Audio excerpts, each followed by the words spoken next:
बिस्मिल्लाहिर्रहमानिर्रहीम। आज हम नया चैप्टर शुरू कर रहे हैं फ्लूइड डायनामिक्स का।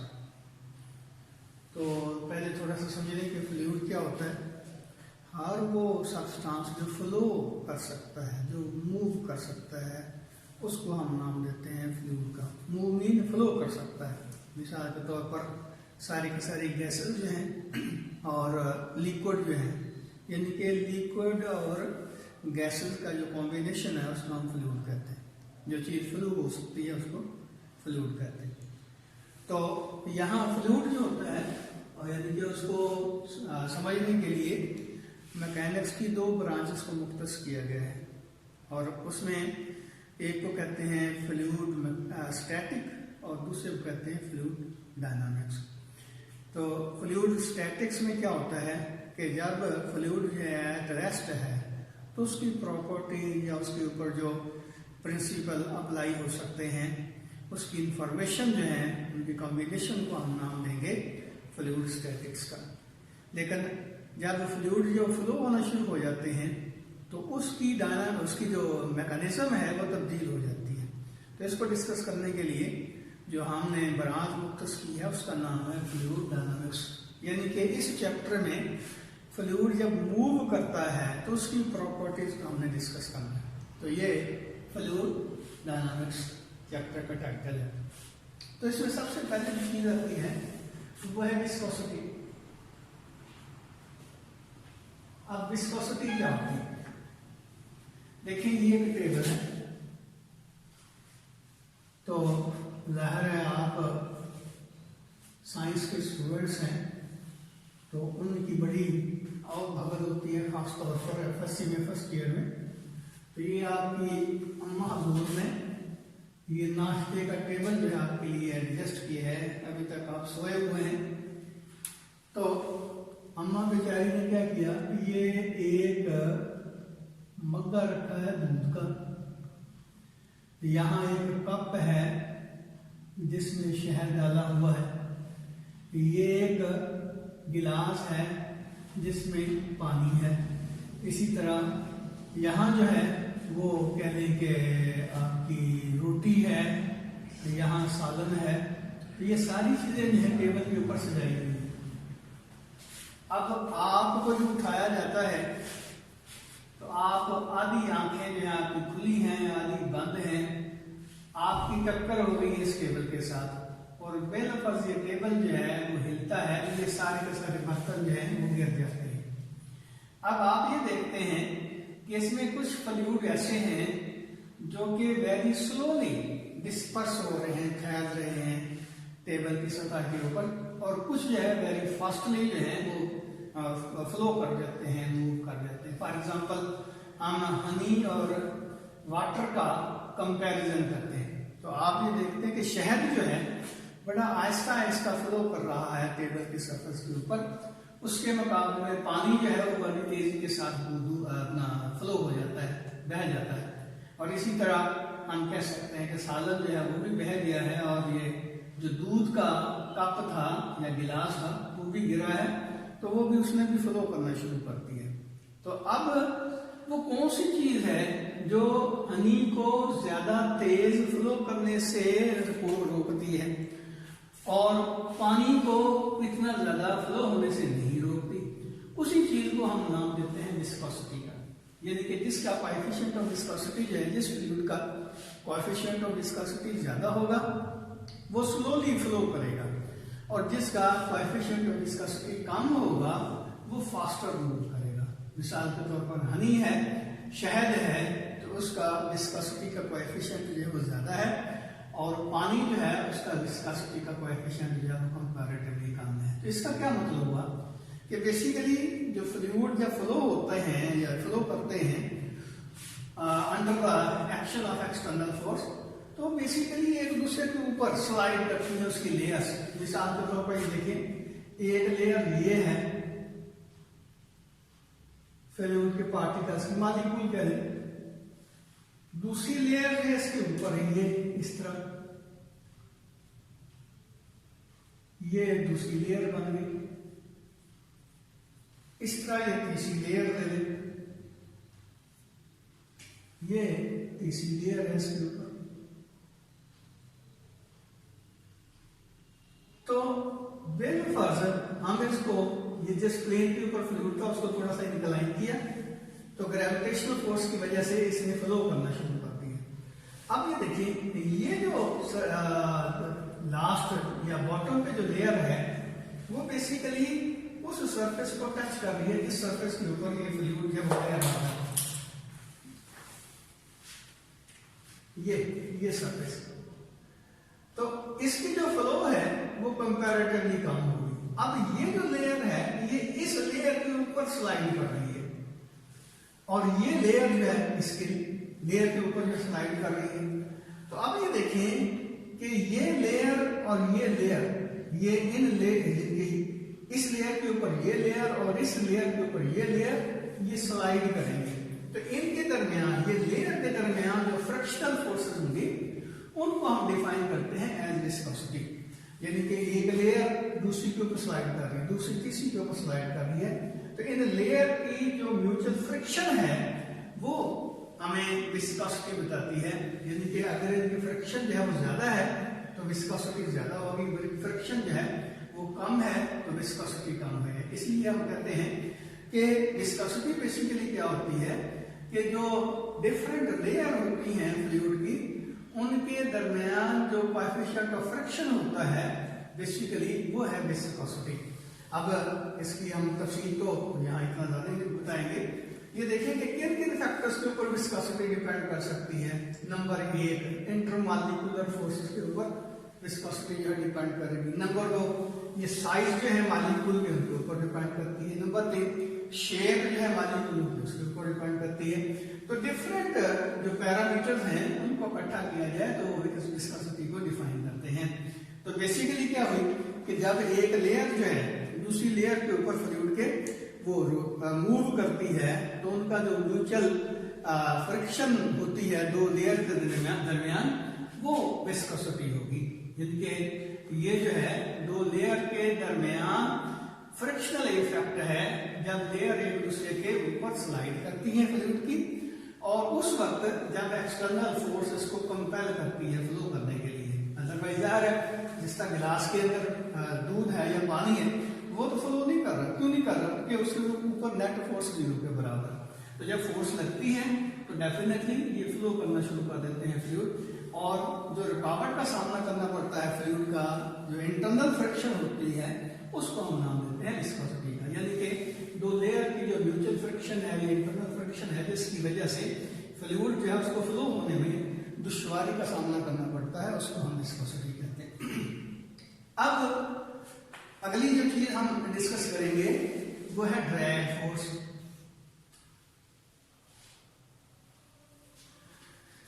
अब देखिए, कोई भी ऑब्जेक्ट जो है जब फ्लूइड के अंदर मूव करता है तो उसको रेजिस्टेंस का सामना करना पड़ता है, रेजिस्टिव फोर्स या रिटार्डिंग फोर्स का सामना करना पड़ता है। ऐसे समझिए कि जिस तरह आप पानी के अंदर भागने की कोशिश करते हैं, नहर के अंदर या चश्मे के अंदर भागने की कोशिश करते हैं, तो क्या होता है आपको रेजिस्टेंस का सामना करना पड़ता है। और यही बात जो है वो हवा के लिए भी है, लेकिन हवा की एयर की जो विस्कोसिटी है वो कंपैरेटिवली कम है, इसलिए जब हम भाग रहे होते हैं तो ऑलमोस्ट हमें महसूस नहीं होता। लेकिन यही बात समझे कि जब एक कार या गाड़ी जो है उसके अंदर हम बैठे हुए हैं, हम अपना बाजू जो है अगर बाहर निकाल देते हैं तो आपको महसूस करेंगे कि अच्छी खासी रिटार्डिंग फोर्स जो है आपके हाथ के ऊपर लगती है। और यही बच्चे जो मोटरसाइकिल चलाते हैं जब हाई स्पीड पे होते हैं तो उनके सीने के ऊपर जो है अच्छा खासा प्रेशर होता है एयर का, तो वही ड्रैग फोर्स होगी। क्या मतलब हुआ कि जब एक ऑब्जेक्ट जो है, सॉलिड ऑब्जेक्ट जो है, वो किसी भी फ्लूइड के अंदर मूव करता है तो जो फ्लूइड उसको मूव करने में रुकावट डालता है, रिटार्डिंग फोर्स प्रोवाइड करता है, वो कहलाती है retarding force, sorry drag force. यानी कि बेलफर्ज एक बॉल जो है वो पानी के अंदर जो है वो मूव कर रही है, हम उसको गिराते हैं तो आप देखेंगे कि उसकी जो वेलोसिटी है कंपैरेटिवली कम होगी। यानी देखेंगे एक कागज का टुकड़ा है वो हवा में फ्लाई कर रहा है, तो वो जब नीचे गिर रहा है तो आहिस्ता आहिस्ता गिर रहा है। वो आहिस्ता आहिस्ता क्यों गिर रहा है कि एयर जो है उसको रिटार्ड कर रही है, उसको गिरने से रोकती है। यही जो है एयर जो उसको रिटार्डिंग फोर्स प्रोवाइड करती है, वो कहलाती है ड्रैग फोर्स। तो ड्रैग फोर्स को आमतौर पर FD से शो करते हैं। अब ये ड्रैग फोर्स जो है इसकी कैलकुलेशन जो है डिफरेंट पैरामीटर्स के ऊपर क्योंकि ये डिपेंड करती है, तो इसकी कैलकुलेशन एग्जैक्टली करना कंपैरेटिवली मुश्किल है। मुख्तलिफ ऑब्जेक्ट जो होते हैं उनकी शेप जो है वो मुख्तलिफ होती है, तो जिसकी वजह से इसकी ड्रैग फोर्स की कैलकुलेशन जो है वो कॉम्प्लेक्स होती है। लेकिन सिंपल केस में अगर हम ये कहें कि हमारे पास एक स्फेरिकल शेप में बॉल है और वो स्लो वेलोसिटी के साथ फ्लूइड के अंदर मूव कर रही है, तो उसके ऊपर ड्रैग फोर्स कैलकुलेट की गई और वो स्टोक्स साइंटिस्ट था, उसने ये फोर्स की वैल्यू निकाली, इसलिए इसको हम नाम देते हैं स्टोक्स लॉ का। अब स्टोक्स लॉ क्या है? स्टोक ये कहता है कि अगर ये एक ऑब्जेक्ट है, ये बॉल है, ये स्फेरिकल शेप में बॉल है, ये वाटर के अंदर या एयर के अंदर या किसी भी फ्लूइड के अंदर जो है वो मूव कर रही है, नीचे की तरफ आ रही है ग्रेविटेशनल फोर्स की वजह से, तो इसके ऊपर जो एयर रिटार्ड करेगी, एयर जो है इसको जो रिटार्ड करेगी, इसके ऊपर ड्रैग फोर्स लगेगी एयर की अपवर्ड डायरेक्शन में, उसको किस तरह कैलकुलेट किया जा सकता है? कहते हैं कि FD जो होगी इसके ऊपर वो होगी 6 पाई थीटा RV। V क्या है? जिस वेलोसिटी के साथ ये फॉल हो रहा है, ये ड्रैग फोर्स की डायरेक्शन अपवर्ड होगी। ज़ाहिर है जो फ्रिक्शनल फोर्सेस होती हैं वो मोशन को अपोज करती हैं, इसलिए वेलोसिटी के अपोजिट फोर्स होती है कोई भी ड्रैग फोर्स या रेजिस्टिव फोर्स जो होती है। तो ये V जो है इसकी वेलोसिटी है, R इसका रेडियस है, यानी ये स्फेरिकल शेप में जो बॉडी है उसका रेडियस R के बराबर है। थीटा जो है वो कोएफिशिएंट ऑफ विस्कोसिटी है उस फ्लूइड का जिस फ्लूइड के अंदर ये मूव कर रही है। फॉर एग्जांपल अगर ये पानी के अंदर मूव कर रही है तो थीटा यहाँ वाटर का होगा, और इसी तरह एयर के अंदर मूव कर रही है तो ये थीटा जो है कोएफिशिएंट ऑफ विस्कोसिटी जो है ये हम इस्तेमाल करेंगे एयर वाली, और बाकी ये दोनों कांस्टेंट है, 6 पाई कांस्टेंट है। तो इसका मतलब ये हुआ कि ड्रैग फोर्स जो है अगर यहां से देखा जाए, यानी कि मेनली जो ऑब्जेक्ट जो है वो मूव करता है किसी भी फ्लूइड के अंदर, तो उसकी ड्रैग फोर्स जो है उसके ऊपर जो लगती है वो मेनली किन किन फैक्टर्स के ऊपर डिपेंड करती है? नंबर 1 वेलोसिटी के ऊपर डिपेंड करती है। अगर वेलोसिटी ज्यादा होती जाएगी तो ड्रैग फोर्स भी ज्यादा होती जाएगी। जिस तरह पहले मैंने एग्जांपल दी, आप मोटरसाइकिल पे जा रहे हैं लेकिन मोटरसाइकिल आहिस्ता आहिस्ता चला रहे हैं तो आपको महसूस नहीं होगा कि हवा जो है आपको रिटार्ड कर रही है। जैसे जैसे आप मोटरसाइकिल की वेलोसिटी जो है बढ़ाते जाते हैं तो आपके ऊपर अच्छा खासा प्रेशर पड़ता है एयर का। इसका मतलब यह है कि वेलोसिटी के इंक्रीज होने से ड्रैग फोर्स जो है एयर की वो इंक्रीज हो रही है। अच्छा, दूसरी बात जो है वो है रेडियस, या दूसरे लफ्जों में ये क्या लिखे साइज। अगर किसी भी ऑब्जेक्ट का किसी भी बॉडी का साइज बड़ा होगा तो डेफिनेटली उसके ऊपर रिटार्डिंग फोर्स जो उसकी वैल्यू ज्यादा होगी।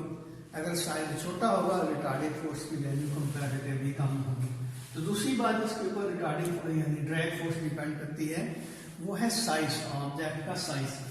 और तीसरी बात कोएफिशिएंट ऑफ विस्कोसिटी, मैं पहले भी बता चुका हूं। देखें, एक बच्चा जो है वो पानी के अंदर दौड़ रहा है और दूसरा बच्चा जो है वो हवा के अंदर एक सड़क के ऊपर जो है वो दौड़ रहा है। ये एक कैनाल के ऊपर या नहर के अंदर जो है वो भाग रहा है, कैनाल में पानी भी है, और दूसरा जो है उसकी पटरी के ऊपर भागता है।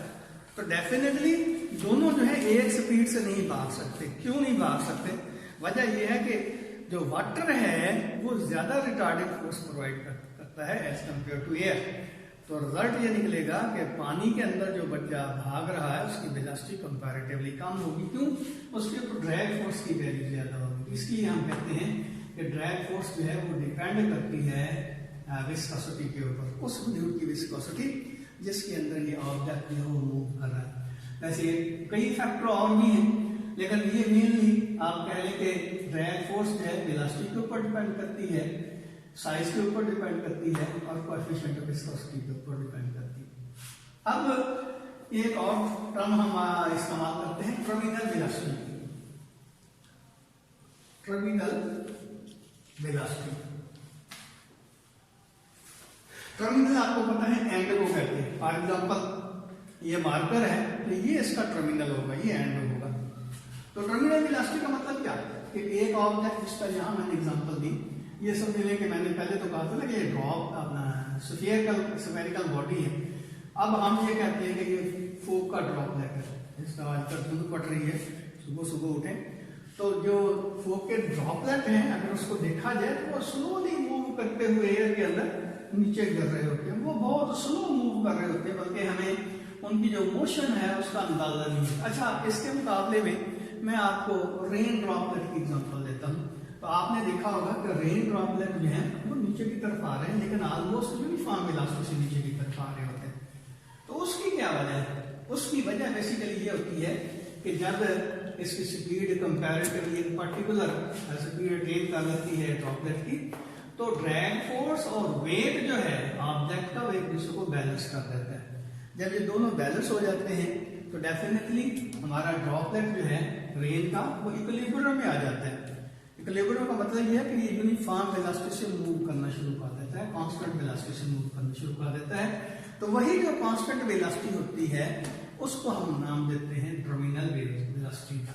यानी कि कोई भी ऑब्जेक्ट जो है जब किसी फ्लूइड के अंदर मूव करते हुए जो मैक्सिमम यूनिफॉर्म वेलोसिटी अटेन करता है, मैक्सिमम यूनिफॉर्म वेलोसिटी अटेन करता है, तो वो उसकी टर्मिनल वेलोसिटी कहलाती है। मैं एग्जांपल फिर देता हूँ।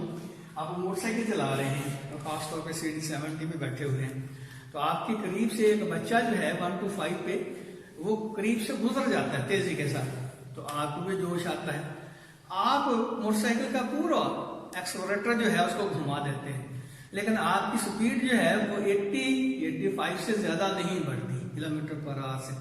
आप पूरा हालांकि जो इंजन है आपका पूरा जोर लगा रहा है, कुवत लगा रहा है, लेकिन आपकी वेलोसिटी नहीं बढ़ रही। क्यों नहीं बढ़ रही? वजह यह है कि एक पर्टिकुलर स्पीड के ऊपर आपका इंजन जो फोर्स लगाता है उसको उतनी ही फोर्स आपके सिस्टम के ऊपर, मीन आपके और आपके मोटरसाइकिल के ऊपर उतनी ही फोर्स लगा रही है एयर। दोनों फोर्सेस जो है इक्वल हो जाती हैं, एक दूसरे को बैलेंस कर देती हैं, जिसकी वजह से आप जो हैं वो यूनिफॉर्म वेलोसिटी से मूव करना शुरू कर देते हैं, और यही जो वेलोसिटी होगी वो आपकी टर्मिनल वेलोसिटी होगी। यहाँ तो देखिए ना, हमने मोटरसाइकिल के इंजन की फोर्स का जिक्र किया, लेकिन यहाँ कौन सी फोर्स लगेगी?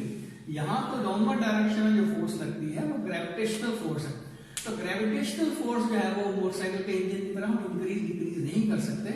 इसका मतलब उसका खास वेट होगा, वेट जो है वो खास उसकी मखसूस जो है उसकी फोर्स होगी जो ग्रेविटेशनल फोर्स है। अब वो फोर्स और ड्रैग फोर्स जब एक दूसरे को बैलेंस कर देती हैं तो ये ऑब्जेक्ट यूनिफॉर्म वेलोसिटी से मूव करना शुरू कर देता है, यानी कि ये रेन ड्रॉप जो है वो यूनिफॉर्म वेलोसिटी से मूव करना शुरू कर देता है। तो ये इसकी जो वेलोसिटी होगी, अब इससे वेलोसिटी जो बढ़ नहीं रही, इसका मतलब इसकी वेलोसिटी अब यूनिफॉर्म हो गई है, और वो यूनिफॉर्म वेलोसिटी जो है इस ऑब्जेक्ट की, उसी को हम नाम देते हैं टर्मिनल वेलोसिटी का।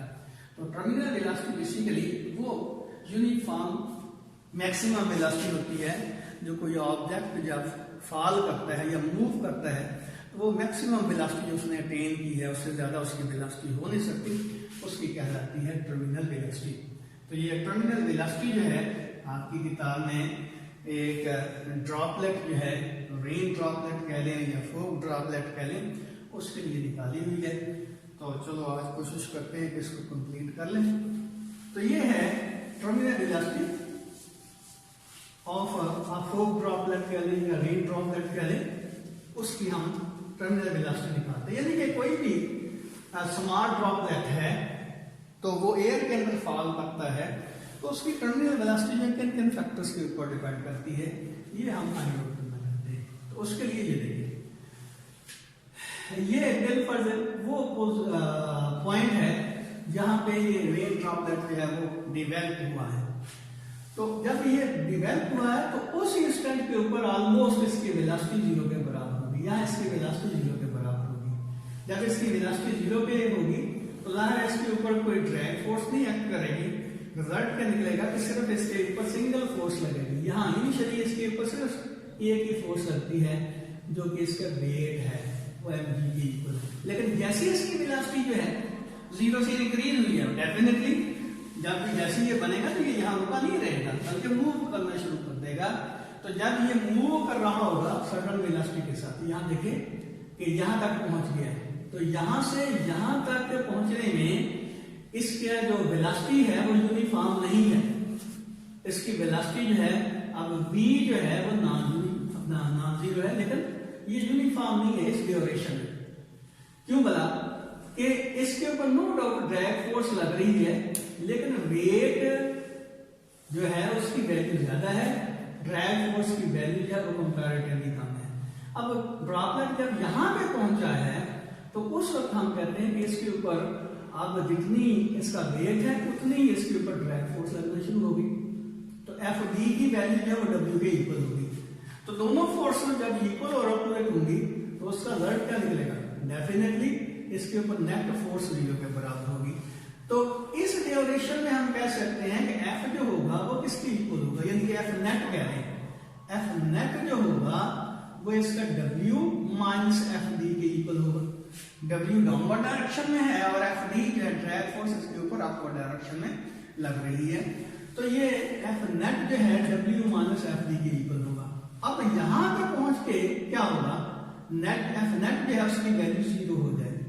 एफ नेट की वैल्यू जीरो होने का क्या मतलब हुआ कि इसके ऊपर जितनी ड्रैग फोर्स है उतना ही इसका वेट है। याद रखिए ड्रैग फोर्स जो है वो वेलोसिटी डिपेंडेंट है, 6 पाई ईटा आर बी। यहां वेलोसिटी जीरो थी, वेलोसिटी इंक्रीज होते होते यहां तक पहुंची है बॉडी। जब यहां बॉडी इनके ड्रॉपलेट पहुंचा है तो उस वक्त इसकी वेलोसिटी जो है वो इंक्रीज होते होते एक पर्टिकुलर वैल्यू को अटेन कर लेती है, और वो वेलोसिटी हम डिस्कस करेंगे। इसका मैंने पहले लिखा है कि टर्मिनल वेलोसिटी कहलाती है, यानी कि यहाँ पे बॉडी जो है या ड्रॉपलेट जो है इक्विलिब्रियम में आ जाता है। तो ये वेलोसिटी इसकी टर्मिनल वेलोसिटी होगी। इस पॉइंट के ऊपर क्या होगा, ये एफ डी और डब्ल्यू जो है एक दूसरे को बैलेंस करेंगे। तो इसका मतलब ये होगा कि जैसे जैसे डी की वैल्यू बढ़ती जाती है एफ डी की वैल्यू बढ़ती जाती है। अब एक वक्त ऐसा आता है जब एफ डी और डब्ल्यू आपस में बराबर हो जाते हैं। जब एफ डी और डब्ल्यू आपस में इक्वल होंगे तो नेट फोर्स जीरो के बराबर होगी। तो न्यूटन का सेकंड लॉ कहता है, वैसे इस रिलेशन के लिए अगर लिखें कि एफ नेट जो है आपको पता है एम ए के इक्वल होता है और डब्ल्यू जो है वो एम डी के बराबर होता है, और एफ डी जो है वो 6 पाई ईटा आर बी के बराबर होगा। तो यहां से अगर ए की वैल्यू निकाली जाए हम क्या करते हैं, एम से डिवाइड कर देते हैं। तो ये एम से ये एम कैंसिल होगा, ये एम से ये एम कैंसिल हो जाएगा। तो ए आपके पास आ जाएगा जी minus 6 pi eta R B over M. ये इस ड्यूरेशन के लिए। अब आगे जो है ये जो ड्रॉपलेट है अब कांस्टेंट वेलोसिटी से मूव कर रहा है, ये इसकी वेलोसिटी अब कांस्टेंट है। ये टर्मिनल वेलोसिटी से यहां तक जो आ रहा है ये टर्मिनल वेलोसिटी से नीचे आ रहा है। उस सिचुएशन में इसका एक्सेलरेशन जीरो होगा और v जो है वो e के बराबर होगी, यानी कि इसके बाद क्या होगा, ये जीरो हो जाएगा और v जो है वो vt के इक्वल हो जाएगी। अब ये दोनों चीजें इस इक्वेशन में पुट करें, a की का जीरो पुट कर दें और ये आ जाएगा g minus 6 pi eta R B T over m। अब इसको दूसरी तरफ ले जाए, इसका क्या मतलब होगा, ये आ जाएगा 6 pi eta R B T over m is equal to G, या हम कह सकते हैं B T is equal to M G over, ये देखिए m इधर जाएगा और ये सारा फैक्टर जो है डिवाइड हो जाएगा 6 पाई ईटा आर। तो ये 6 पाई ईटा आर इधर डिवाइड हो जाएगा, m इधर मल्टीप्लाई हो जाएगा, तो ये टर्मिनल वेलोसिटी की वैल्यू आ जाएगी। अब ये टर्मिनल वेलोसिटी की वैल्यू हमने मास की शक्ल में निकाली है। बार दफा हमारी रिक्वायरमेंट ये होती है कि हम इसकी वेलोसिटी जो है वो रेडियस की शक्ल में कैलकुलेट करें कि इसका जो रेडियस है हमारा ड्रॉपलेट का वो उसके ऊपर इसका जो वेलोसिटी है, टर्मिनल वेलोसिटी जो है वो रेडियस की शक्ल में हम किस तरह फाइंड आउट कर सकते हैं। तो उसके लिए डेफिनेटली क्या करना पड़ेगा, ये जो मास है इसकी वैल्यू यहां पुट करना पड़ेगी। और आपको पता है कि ड्रॉपलेट जो होता है वो स्फेरिकल शेप में होता है। तो स्फेरिकल शेप में जो बॉडी होती है उसका जो वॉल्यूम होता है, वॉल्यूम किसके बराबर होता है, ड्रॉपलेट का 4/3 पाई आर क्यूब। यानी कोई भी हमारे पास स्फेरिकल शेप में बॉडी है, इवन अर्थ है, उसका वॉल्यूम निकालने का भी यही तरीका होगा 4/3 पाई आर क्यूब। और मास किसके बराबर होता है? मास बराबर होता है वॉल्यूम इनटू डेंसिटी, यानी कि डेंसिटी और वॉल्यूम का प्रोडक्ट जो है वो मास के बराबर होता है। ये डेंसिटी आपको पता है, मास पर यूनिट वॉल्यूम होती है, तो मास किसके इक्वल होगा? Volume into density. अब मास की जगह हम लिखते हैं वॉल्यूम की जगह 4/3 पाई आर क्यूब, और डेंसिटी इसकी रो वैल्यू, यानी कि ये जो ड्रॉपलेट है इसका जो मटेरियल है उसकी डेंसिटी या रो के इक्वल है। पानी है तो पानी की यहाँ डेंसिटी हम लिखेंगे यहाँ 1000 किलोग्राम पर मीटर क्यूब, तो ये मास की वैल्यू आ जाएगी। अब ये वैल्यू इसमें पुट कर दें तो Vt आपके पास आ जाएगा, m की जगह क्या लिखेंगे? 4/3 पाई आर क्यूब रो, और बाकी क्या बचता है? G/6 pi eta are, 6 pi eta are. तो हम क्या करते हैं, कॉमन फैक्टर जो है वो कैंसिल कर देते हैं। अब यहाँ देखें कि ये 6 है तो ये 3 कर दें, ये 2 कर दें। दूसरी बात, पाई से पाई कैंसिल कर दें। तीसरी बात, ये आर से ये स्क्वायर आ जाएगा बाकी। तो हम क्या लिख सकते हैं, ये देखिए, ये आ जाएगा 2, ये 2 बचा, ये r square rho g over क्या आ जाएगा 3 9, और बाकी क्या बचता था? ईटा। इसका मतलब Vt जो है 2r square rho g over 9 ईटा के बराबर होगी। अब देखिए सारे के सारे फैक्टर जो हैं जिनके मुख्तलिफ हमारे पास रेन के ड्रॉप हैं, तो उसके ये सारे के सारे फैक्टर जो है वो सेम होंगे। इतना हिस्सा जो है हर ड्रॉपलेट के लिए सेम होगा, चाहे वो बड़ा हो चाहे वो छोटा हो, यानी कि क्योंकि हम ये ड्रॉपलेट जो है वो रेन के लिए रहे हैं, पानी है, वाटर है, तो जाहिर उसकी रो सबकी एक जैसी होगी। इसका मतलब ये चीजें जो है सारी सबके लिए, सब ड्रॉपलेट के लिए कांस्टेंट होंगी। इसलिए हम कह सकते हैं कि Vt is equal to some constant into r square, या हम कह सकते हैं Vt is proportional to r square. इसका मतलब ये हुआ कि अगर रेन ड्रॉप जो है वो इंक्रीज होता जाता है उसका साइज, तो उसकी टर्मिनल वेलोसिटी भी बढ़ती जाती है। तो इसके मतलब को कुछ एमसीक्यूज जो है इंशाल्लाह कल डिस्कस करेंगे। आज के लिए इतना ही।